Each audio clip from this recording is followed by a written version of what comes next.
Hi, my name is Suraj Srinivasan, and this past January I was teaching in Israel for a month.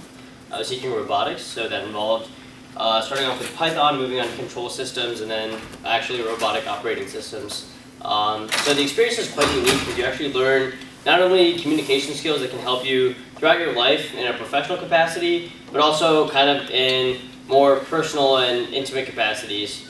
Some skills I learned were patience, flexibility, and communication skills. A lot of times, because of the language barrier, there are things you do have to tackle with students in trying to get them to understand a concept.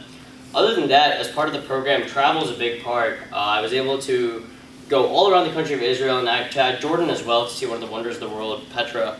So that was a very, very unique experience. Also, food is absolutely fantastic, and the people are great to meet as well. Talking to your students, especially if you have the chance to have students from multiple ethnic backgrounds, understanding their perspectives and how they perceive Israel or how they perceive Israel in context of the United States is a very interesting experience, and I highly recommend that you guys join GTL Israel.